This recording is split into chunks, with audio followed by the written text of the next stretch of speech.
So I think a couple of things just to frame for today is really thinking about, I think probably part of what you're thinking about today is what is your role as a physician. Like you said, many of us don't necessarily speak up as a profession as much as we could. We have the white coat. We have traditionally a lot of respect from our colleagues, from the media, from legislators, from decision makers. And so really thinking about, I think, hopefully taking away from today, not just some specific tools, but a framing about sort of how are you going to implement this in your daily practice? Does this become part of your job, or is this sort of just part of something you do in your free time? I think it's a different answer for everybody, but I think we're here to really try to give you the tools to make this part of your job if you'd like. And I think in terms of thinking about advocacy, I think obviously one of the basic things is thinking about your audience. Like, I think you can take this from a couple of different frames, really thinking about who cares about this issue, right? Is it people who like puppies, if you're advocating about something? Is it a certain group of stakeholders? Is it legislators? Is it voters? Think about who you should care when you are advocating. And then thinking about, are you sort of targeting a very narrow audience or a very broad audience? And obviously that may be issue specific.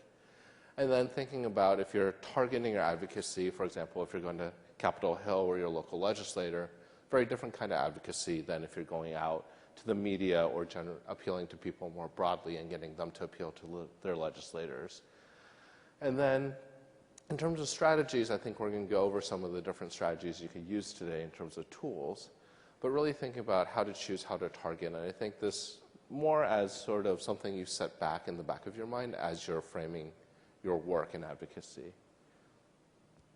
And then I think in terms of goals of advocacy, obviously thinking through what you're trying to achieve. And I think for me, one of the hardest things is if you're advocating, trying to figure out if it's working. And are you sort of advocating, or are you just complaining or venting?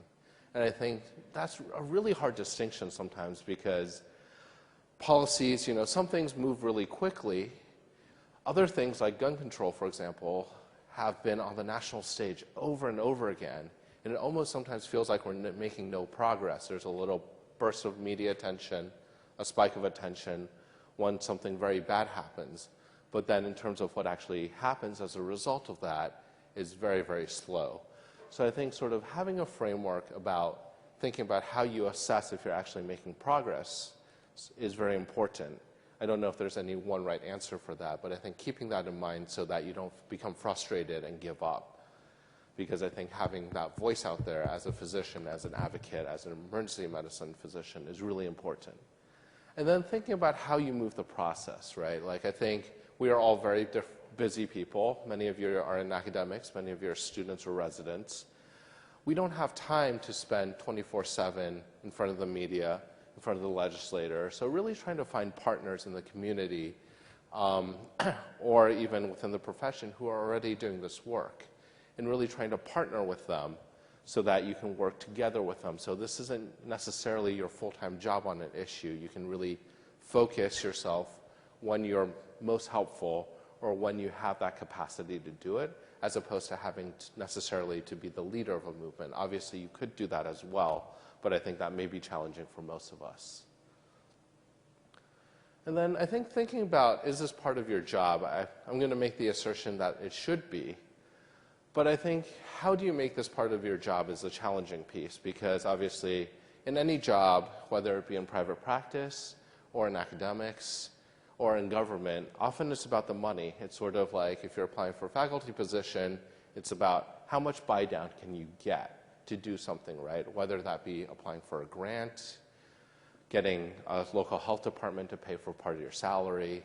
And I think in the private setting as well, it's sort of a balance between how much you work clinically, how much you bring in, versus everything else, the time you spend with your family, the time you dedicate to advocacy.